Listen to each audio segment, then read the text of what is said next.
invest in and follow principles. That has proved to be pretty successful. This landlord's gonna make almost $2 million over the next 12 years for doing something one time. And that's like residual. This guy's got another 7 retail spaces and he's got 10 stories of apartments above it. And I'm like, man, I'm on the wrong side of the coin, right? I need to own real estate, not broker it. You start doing deals that are absolutely life-changing, like that put you on the path for intergenerational wealth. Welcome to the Real Estate Home Runs podcast. I am your host, Luis Vanderhorst. This is a podcast for busy professionals who want to learn about passive income producing strategies that have helped others crush it in the real estate world. Whether you are a new or seasoned real estate investor, this is the podcast for you.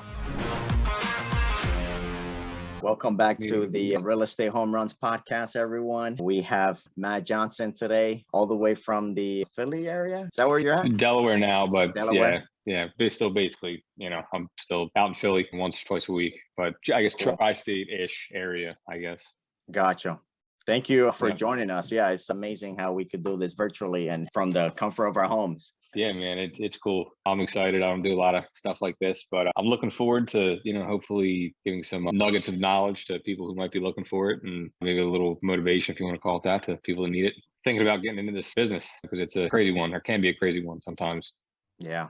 And I'm sure we both have stories for days. Yeah. And I got 2 real crazy ones that I'll probably get into. It's like my most wild, I think, real estate related stories, I guess, back when I was like wholesaling and stuff like that. But awesome. I can just kind of give you the whole, from this is coming up on my 7th year, kind of where I got started, how I ended up where I'm at, and hopefully where I want to go. I guess there's levels to it, man. It's crazy. You think you get to one level and you think, all right, I'm happy, at least for me. And I don't know if this is healthy or not, but I get to one level and I'm like, all right, I accomplished what I wanted to. And then I was like, all right, well, I got to this level. What's next? Sort of thing. So again, I don't know if that's the right way to do it, but that's kind of, the way that I look at it, I guess. The possibilities are really limitless, I think, when you really start doing deals. That's right. I think my first, right 2015, I think I'm right when I graduated college. So 2015, I started working for a wholesale company right out of school. And I got hired before I even graduated. Like, I wanted to get out. I wanted to work because I wanted to be rich. I didn't know what that really meant at the time. I didn't know the difference between rich and wealthy or anything like that. I just wanted to have money because everybody says they come from humble beginnings. I had everything I wanted growing up, but, as blue collars, you could probably imagine just the environment that I grew up in. Had everything I needed always growing up. It was not really a struggle like a lot of people sort of preach, the gurus that say they lived in their cars that never did live in their car, nothing like that. That stuff really bothers me, the guru kind of guys that preach the story that they never lived. But so I had originally intended on going to law school, but I was terrible in school. I just didn't care.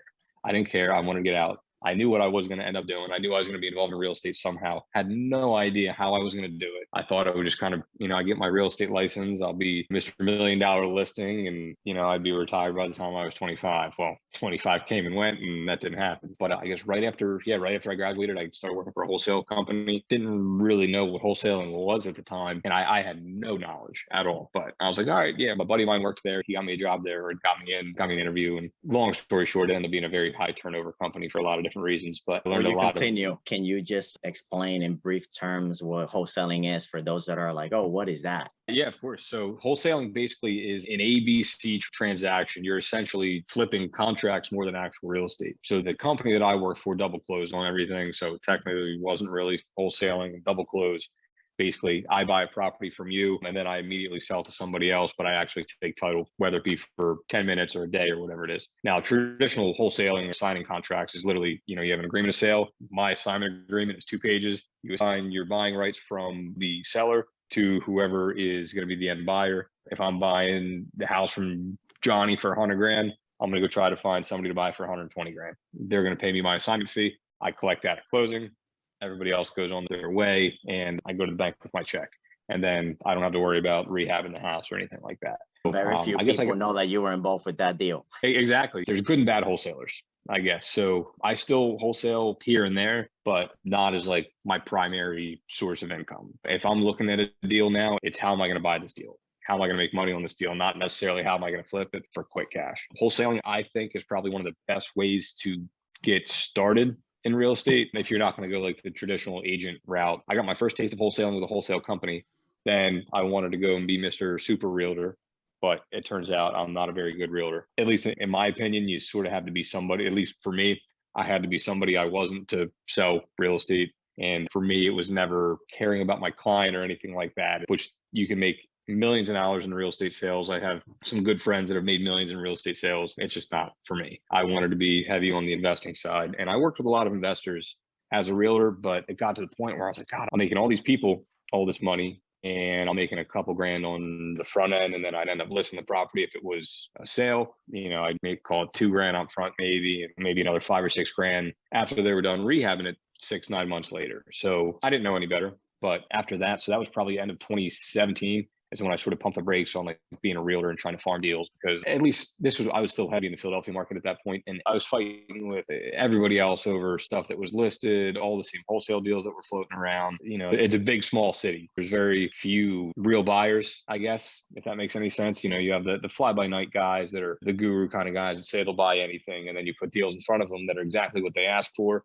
and then they don't end up closing, or they don't have the money for it, or whatever it is. So that was till the end of 2017. Then I partnered with some people and do some new construction. So that was cool. But again, I was so young, really. I think I was maybe 24. I would have majority or minority ownership in a bunch of different companies and pretty much play like a project manager role, which was good at the time because I didn't know any better. But I would source the land. If it was a new construction deal, I would source the land. I'd source whatever builder we ended up using. I was doing all the work, but making very little money, which at the time I thought that's how I'm going to learn. But I never really knew how to like jump out of that sort of infant stage, I guess. So I guess end of 2018, really, I was like, well, you know what? I think everything I need to know at this point. So I'm going to start wholesaling full time. I had a real quick come up, I guess 2018, 2019, where within, I think maybe 3-4 months, maybe I had probably close to $80,000 or $90,000 in fees that were set to close. Some did, some didn't. That's just sort of the nature of the beast too. Not everything closes, unfortunately. But still impressive. And ever since then, it just, I always try to, as cliche as it is to say, like, try to treat people how you want to be treated, really. And some people take advantage of that, but I don't really have it in, I can't morally like try to screw somebody over or something like that. I just don't have it in me. I wasn't brought up like that. And some people don't care. They will pull the wool over your eyes and they won't lose a bit of sleep over it. I can't do that. Yeah, same.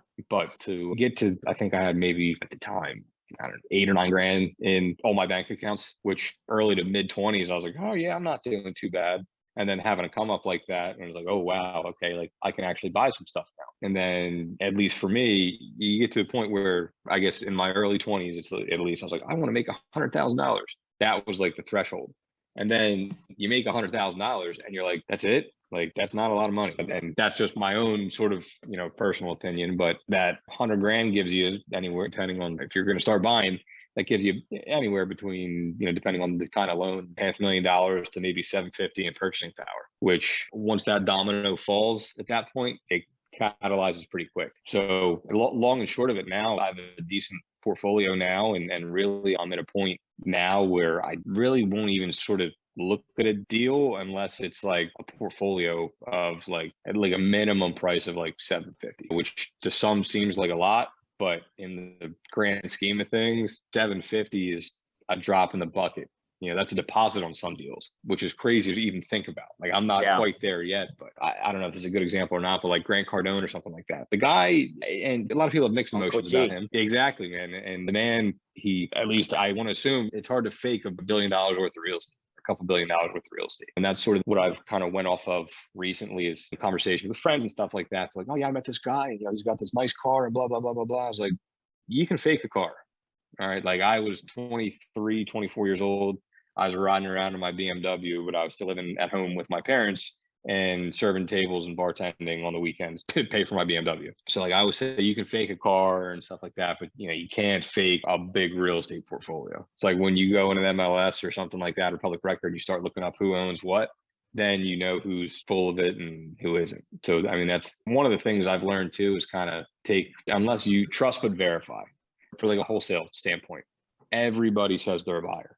Everybody says they're a buyer until it comes down to actually performing. I'm going through that same exact thing right now. A woman who sold me her house back in 2018, she called me out of the blue and said, oh, my neighbor wants to sell. I was like, oh, perfect. Went out there same day, an hour after she called me maybe. I had a signed contract with her neighbor, and this house is not on a great block. It's in West Philly. It's not a deal I really want to deal with. So it's easier for me just to assign it, make a couple grand, move on to the next one. I'll pay her out a referral, probably, finder's fee kind of thing. And we'll go on, move to the next one. But this specific deal, I had somebody that reached out to me. It was like, oh yeah, I want it. We agreed on terms. I said, all right, send over I need to see a proof of funds first and send me your entity information. And crickets. So it's like, if you ain't about shit, don't say shit, basically. To be candid, I guess, frank, if you will. It's a crazy business. And there's been so much learning, really. I never had like a mentor or anything like that. And part of that was like my ego when I was younger was, oh, I'll figure it out. I can do it.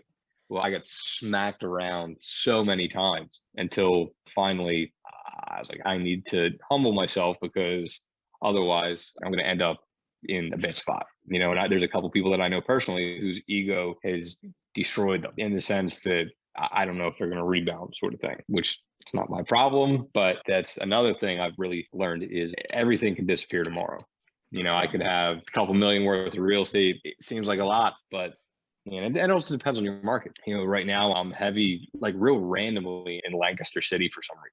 I never realized it was I undervalued myself big time on this particular house too. So it's like right in the middle of Lancaster City near Thaddeus Stevens College. And I ran an off-market campaign, and this came in as a lead, and I was like, Lancaster, I almost didn't call it. And to this day, been one of my best buy and hold deals that I've ever bought. My purchase price was $64,000. My as-is value at purchase was $105. So I already had close to $40,000 in equity. I could have just closed and relisted it, and it was in good shape for the most part. But I dropped 28 grand into it. So with all soft costs and everything, I'm into it for like 105. I got my appraisal back last week, and my appraisal came back at 185, which I even thought I was hoping for like 150, and I would have been fine.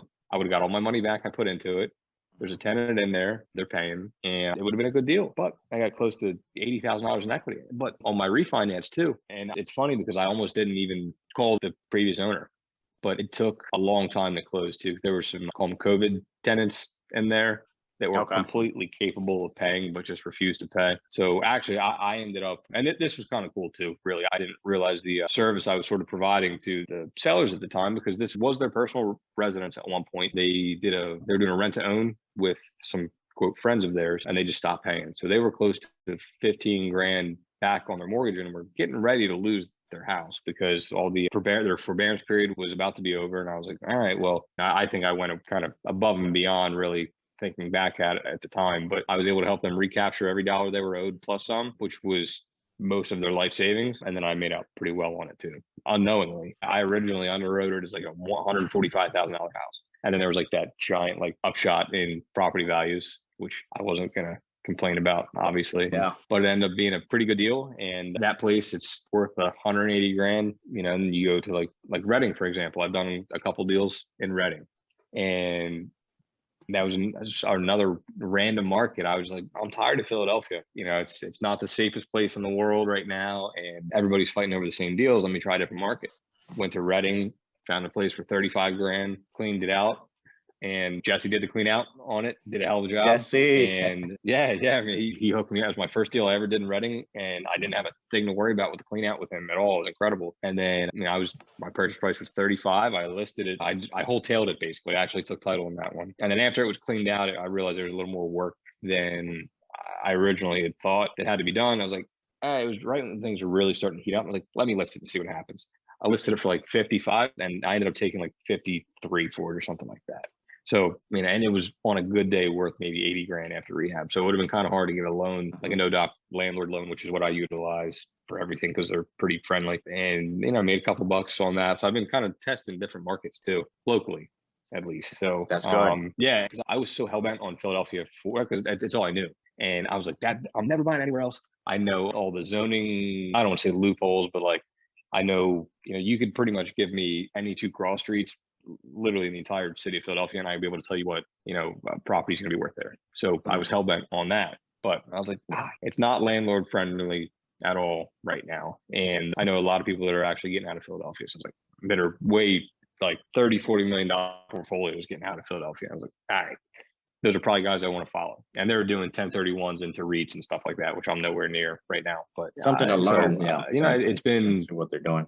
Yeah, exactly. Just kind of, and they're older guys, and they're more than happy to kind of give their knowledge to somebody younger. And I guess in the realm of things, like, I'm 29 now. There's always one of the things I struggle with is like always trying to compare myself to somebody else that's 29 that owns more than I do or something like that. That's something that I struggle with. And if somebody newer starting out too, it's hard to not compare yourself to other. I feel like that's what everybody does now, is they just compare themselves to everybody else that's like at their same age without really knowing how they got to where they're at and what they went through and stuff like that. You probably get the same thing too. You have people you'll meet that are not in the real estate industry that say, "Oh, I want to get into real estate." And I was like, "All right, what do you mean by you want to get into real estate? You want to get into real estate sales? You want to get into real estate investing?" Like, "Oh yeah, I want to invest." Like, okay, do you want to be active or do you want to be passive? Because if they want to be passive, I look at it as a lending opportunity. If they want to be active, then I'm like, all right, I can sort of point you in the right direction, or I'll get the, I want to partner with you. Like, all right, what does that mean? What does the partnership look like? Like, well, we'll do 50-50. I'll put up half the money. You put up half the money. I was like, I don't need that. I have one partner right now, and our partnership was mutually beneficial because he owned a house free and clear. He had some personal stuff go on. Wasn't very bankable. I am, fortunately. And it was sort of a no-brainer for him and I to partner. So all we did, he owned the place free and clear. We did a cash out refi, pulled out 150 grand. He had some proceeds from the sale of one of his rentals. We partnered 50-50. And now we're looking at, portfolios only that are, like $1.5 million plus. So that is beneficial. That's one of the things growing up. I say growing up, but like getting started, I guess, was I would partner with anybody for any reason at all. I'd see somebody and we would get along pretty well or whatever. And, I would be like, yeah, sure, let's partner. I don't know on what, but sure, let's partner. Whatever. It's like a buzzword almost. Like, let's partner, like, let's JV. Like, I sort of get a little chuckle out of like wholesalers that'll, like, oh, well, let's JV. Like, do you even know what JV means? No, like I saw my guru, whatever guru they follow, said a JV, it's a joint venture. And I was like, okay, yeah, like wholesaling is not like, just because you guys are sharing a deal or something like that, it's not really a joint venture. It's at least how I would define it. So, I mean, there's a lot of different ways to get involved, and there's different people are comfortable with different amounts of risk too. I wouldn't flip a place right now for profit unless I knew I was going to make out pretty well. If I buy anything at the right numbers, which, knock on wood, I haven't lost $1 in a long time. I'd like to keep it that way. I don't want to, if the universe is listening, be nice to me. I use this place in Lancaster City, for example. I basically have 30 grand out of pocket. I used hard money to buy it and rehab it. I put 30 grand down, and with my refi, I will get my initial 30 back plus an extra 25 or 28.7 back, basically. So in a way, it's like I'm sort of kind of flipping it almost, but I get my initial investment back plus tax-free income on my refi.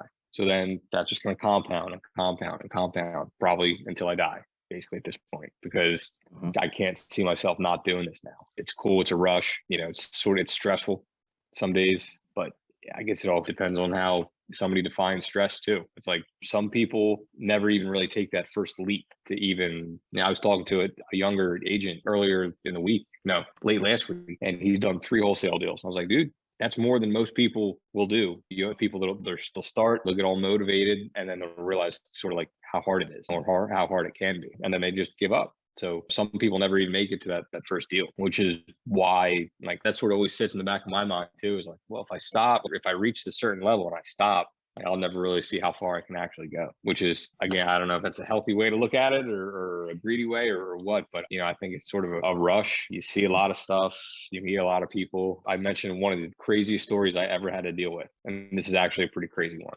So just to give, more so to give, I guess, whoever listens an idea of what actually can happen like out on the streets. So I think this was summer of 2019. I was looking at a house. I will never forget it. It was a 3100 block of North Ringgold in North Philadelphia. It was a referral through a friend of mine. And long story short, there was some family drama between cousins or something like that. And supposedly an uncle had deeded a property to his nephew or something like that. But there was some sort of bad blood between them, and the uncle allegedly set the nephew up and was waiting for the nephew to go in this house, and basically he was going to call the police on him and say that he was burglarizing the house. And it turned out they had a fake deed, and it was crazy. But I went in, we agreed on numbers and everything like that. And then I was starting to walk down the steps to go outside and open the door. And it was me, the guy brought me the deal, and the owner of the house. And I was looking down the barrel of a gun, and I was like, oh, this isn't good. So it turns out the uncle lived across the street, called the police, said there's 3 people that are in my house. And they cuffed all of us up, sat us on the sidewalk, and we were detained for probably about an hour and a half. And I was like, I'm going to jail. I think today's the day I become a felon. And I had no idea that any of this was going on, obviously. So, and I explained that to everybody. And I was like, listen, I have my real estate license. I'm looking to buy this house, and sort of explain the whole everything to them, and ended up getting it all worked out. But the guy who actually, quote, was the owner, actually went to jail for burglary, which was pretty crazy. So I was that close to it. And there would have been really not much I could have done about it, unfortunately. So luckily that didn't happen. But that is just kind of being out in the streets. That stuff is happening. It depends on the area too. That's not going to happen everywhere. Philadelphia's a rough spot. You know, I've walked into places where there have been squatters in there for however long they've been in there. I've walked into places where there's been, unfortunately, people that are staying in the house that have died in the house, overdosed in the house, stuff like that. We see a lot of crazy stuff. And again, this is just strictly my experience. So not everybody's going to obviously deal with that. I just wrong place at the wrong time a few times, I guess. But but all that really in all has sort of been, just part of the process, really. It's kind of what's gotten me, thick skin to deal with some of the stuff that you're going to deal with, especially, if you self-manage properties, or which I'm just starting to get out of, thankfully, and put in a property manager so I can really have a passive income. Then I don't have to be a landlord anymore. I can be an actual investor. Yeah. What are some things that helped you get started and that you share with others that are like, hey, I want to get started. I want to be able to do some of these deals, but they don't realize that, you can come from nothing and still be involved in real estate. Man, if I had to go back 7 years ago and sort of, I guess, maybe question myself, what stopped me early on from really just kind of taking the reins, I think, is analysis paralysis, I guess. Like, there's never really going to be a perfect time to start, and I think somebody would have to ask themselves sort of how risk adverse they are. If you have no money, how are you going to get it? Depending on who you talk to, you have some people say, oh, you can invest in real estate with no money. Yes, it's possible. But if you're going to borrow money, you need a track record, especially if you're going to go, to a private lender or something like that. I have a couple private lenders now that I work with that wouldn't have even looked in my direction a couple of years ago because I had no track record, and sort of don't be scared to fall on your face. I've fallen on my face so many times. It's a very long answer, I guess, but not everybody's going to have your best interest at heart. Trust your gut, all the cliche stuff that is very, very true, especially when it comes to, money and stuff like that. Nobody ever wants to lose any money, but I guess, the question you'd probably want to ask is, where do you want to end up? Do you want to just build? Do you want to develop? Do you want to have a rental portfolio? Do you just want to wholesale? Whatever it is. And I think, at least for me, I didn't know what I wanted to do until I kind of tried everything, and I did try damn near everything, really. I've done new construction, I've done flips, and now I'm just real heavy on rentals. I don't really have any interest in anything else. And that's just me. I have, a couple friends of mine who have no interest in having a rental portfolio at all. I don't know why. Not my problem, I guess, as they're none of my business as to why they don't want a rental portfolio. But, that's, I guess, trying to figure out where you want to end up, kind of what you want your life to look like, I guess, and kind of work backwards. It's probably where I would start again. If I had to go back and do it all over again or start all over again, I'm still nowhere close to kind of where I want to be. But that would probably be one of the more valuable things, I think, or one of the more valuable things to think about, I guess, is kind of ask yourself what you're comfortable doing. Do you want to be out on the streets and stuff like that? Like, I was pounding the pavement heavy, like getting put in handcuffs, like out on the street sort of thing. Not a lot of people have that sort of experience, hopefully. But, that's something else is you got to, I guess, kind of figure out how you're wired, I guess, and maybe kind of do what you're comfortable doing. Then there's the flip side that, everyone says get uncomfortable, yada, yada, yada. But you find one good thing you're real good at, just go with it. I'm good at finance on deals. I can read a deal real well. That's another thing. You got to figure out how to read a deal, know construction numbers too. And a lot of that's trial and error stuff. So, all my construction numbers I know what they're going to be. So there's a lot of different moving parts. And the only way to figure out all those moving parts is to just go. Don't think, know just enough. You're never going to know everything you need to get started, really. Wholesaling is a great place to start because it is lower risk. You can make a lot of money really quick if you do it correctly. But, it's not like, I don't know anybody that's lost $100,000 from a wholesale deal, but I know a couple of people that have lost $100,000 on a new construction house or something like that. So long answer, but it's a lot of different things that Yeah. There's so much I want to say. Like there's just there's so many different things to talk about. I guess mindset, deal flow, everything. Yeah. And that's actually one of the reasons why I started the podcast, because anytime I mention to people like that I do real estate investing, and they're like, oh, so you're a realtor. I'll have to explain, no, I'm not a realtor, I'm an investor. They're like, oh, so you're a flipper. And they don't realize that there are so many avenues. And like wholesaling, the rentals, the flipping, the sub two creative deals, and so many people involved in a transaction that I feel like the average person don't realize everything that goes into it. They just see like HGTV. I think it's like all colors and rainbows all the time too. Yeah, it's the polar opposite. I think there have been plenty, like as a realtor, even there's a couple, one transaction specifically I'm thinking of. We got to the table twice and it didn't close twice. There was something banking related or something like that. But yeah, I mean, it happens. It's going to happen. It's the nature of the beast. Yep. But it's funny. I get that all the time too. It's like, oh, you're in real estate. Are you a realtor? Oh, my dad's cousin's uncle's a realtor. Like, okay, I don't care. But no, I'm not a realtor. I don't want to be a realtor. I want to own real estate. Yeah. But I get the same conversation, or at least very similar conversation as well. It's funny. Yeah. And I think I know the answer, but would like to hear it from you. And maybe I'm guessing that's the reason why you decided to not focus so much on wholesaling long term, but focus on the rentals. But like at the beginning of the podcast, you mentioned that knowing and understanding the difference between being rich and wealthy. I feel like that could be a whole episode there, but can you summarize what that means? Oh yeah, man, definitely. So I guess I can only speak to my experience with both rich people and wealthy people. What I've noticed generally is rich is loud. Rich is loud, obnoxious, or can be loud and obnoxious. Wealth generally is quiet. And there's a couple people I'm thinking of specifically that have portfolios that are worth probably around $50 or $60 million. You would never have any idea that these people are as rich as they are, or sorry, as wealthy as they are. They can buy anything they want. They could go anywhere they want. They have real true freedom, which I think is once you sort of hit that level of freedom, that's when you're wealthy. And that's different for different people. Some people being wealthy is they own $2 million worth of real estate and they make $100,000 a year passive and they're happy.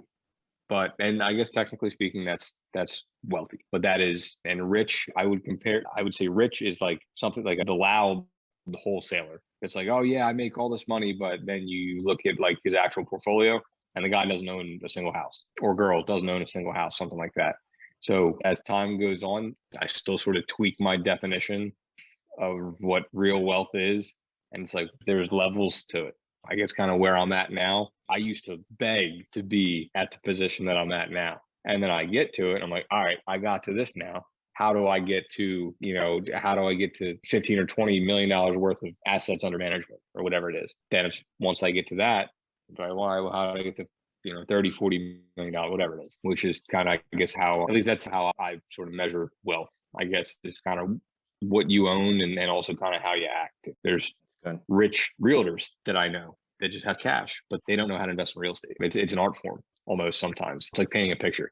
And I think either some people have it or some people don't. I think it just kind of depends on how you're wired and really kind of what your goals are too, and it's different for everybody. But yeah, rich and wealthy, two very, very, very different things. One's loud, one's quiet. Good. And what would you say are three things that have helped you? Same here. Yeah, I want to be wealthy. Yeah. I don't want to be rich. So what are three things that have helped you hit real estate home runs or singles, doubles? Yeah, no, man, I'm always trying to hit the home run. But no, I mean, there's a lot of singles and doubles in there too. Not everything's going to be a home run, but you have enough singles and doubles, you're going to get to the home run or you're going to make it home at some point. You just want to keep running around. But three things, I guess, it's going to sound so cliche, but it just holds so true, is not giving up. So there's been times where I've counted up every bit of cash I was going to need cash I was going to need from wholesale deals to close on something. And that wholesale deal would fall apart. And that was money I was banking on having. And then I wouldn't be able to close on whatever I was buying before. I'd figure it out, but it would have been so much easier sometimes for me to say, I don't care. I had enough of this. I'm going to go get a 9 to 5, which there's nothing wrong with that. Some people are more than happy doing that. But, I sort of realized the opportunity that exists sort of in this country as a whole. And, there's the opportunity to make it here. And I genuinely believe that if you find whatever your groove is and you don't give up, you will make it to whatever sort of level you want to make it to. So that's a very cliche answer, is obviously don't give up. There's been plenty of times where I've wanted to throw the towel in. I think number 2, having the right people around you, again, might sound a little cliche, but I sort of did this not even really, almost unknowingly, is I was hanging out with, not even hanging out, but just cordial with people that were still doing deals, but they're doing smaller deals, 2-3 deals a year, and which is fine. Some people are fine doing that, but I wanted more, and I still want more. The people that I associate myself with now are building full developments or have 100 houses that they've owned and they're worth $30-40 million or whatever it is. So my thinking is the more people I hang out with like that, I'm going to force myself to level up. And, it's important to have people that are bigger than you around you. I think, having the right people around you that are not toxic, that are not negative all the time, thinking, oh, this deal didn't close or this or that are just complaining. Oh, I hate complaining. I can't stand it. I do it sometimes. Everybody does. But, there's both good and bad things to complain about. And I got 2 refinances right now and 3 wholesale deals, and I'm looking at a size portfolio. It's a lot going on. And I'm like, oh my God, I'm so stressed. And then I question myself, how many people would like to have this kind of stress? Is how am I going to buy all this real estate?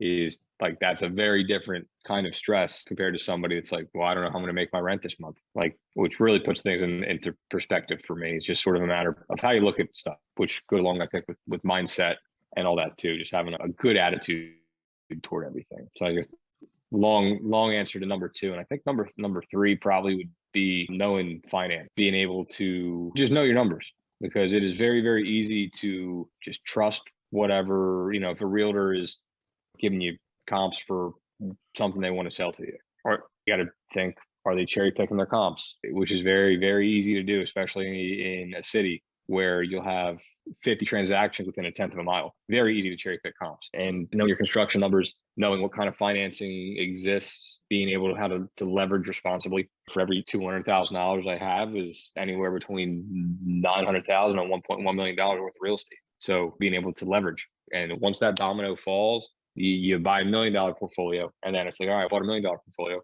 I can buy a $2 million portfolio, and on and on and on and on. But you need to know the appropriate financing to make that happen too. As long as you leverage responsibly, kind of what banks are better than others, I guess.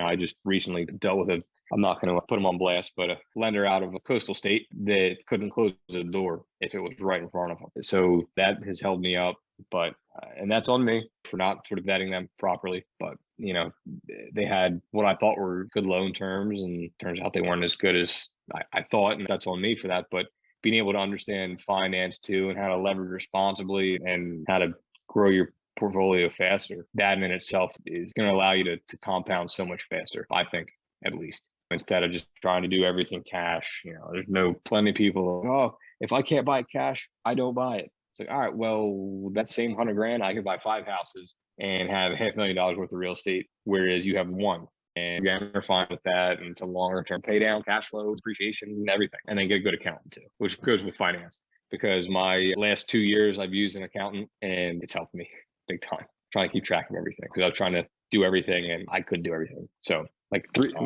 lesson 3.5 is delegate when you can. Mm-hmm. It's tough to do everything on your own, at least. Yeah. But so, and there's a lot of moving pieces in real estate. There is. There's a ton, man. Yep. So that'd be my top 3 things. I think probably that would be most important. So how can people stay in off, contact with you if they want to learn about what you're up to and what you're doing in real estate, or they have any questions about, or something stood out to them about this episode? Yeah, man, I'm happy to talk to anybody about anything. I mean, Facebook's a good one, Matthew Edward, but I think I have myself as not searchable. Email, just matt@jcmjre.com. I'm hesitant to put my cell phone number out there. I don't want any creeps calling. That's fine, me. But email. I'm super responsive to email. I most emails I get back to within an hour. But yeah, I mean, I'm happy to sort of try, I don't want to give everything I know to anybody for free or anything like that. But, I'm happy to sort of talk to anybody who might need the help or has any sort of questions, or maybe, help guide them in the right direction or something like that too. Newer people getting started, or, anybody that wants to get involved and have some cash that they don't know what to do with, which I run into, every now and then. People will have money, they have no idea what to do with it. Like, well, I do. I know exactly what to do with it. Yeah. So, stuff like that too. I'm more than happy to talk to anybody that's in that sort of scenario too. Try to get the best of both worlds, I guess. Yeah. Awesome. Hey, thank you So, so much cool. for joining us. I really appreciate it. Yeah, man, it's been a pleasure. I appreciate the invite too. Yeah, it's really, really cool. And hopefully, this helps somebody. It's kind of what I want to do, is kind of be the ear that I guess I didn't have getting started, I guess. Awesome. We hope you enjoyed this interview and got some value out of it to help you in your real estate investing journey. If you can take just a minute, please do us a favor and leave a review. Hit the like button on iTunes or whatever platform you listen to our podcast on, and subscribe so you can hear future episodes. Also, don't forget to check out our Real Estate Home Runs Podcast Community Facebook group, where you are able to connect with some great listeners. If you're an investor who is crushing it and want to share some information centered around passive income in real estate, please contact us. Hit those home runs, and we will see you next time.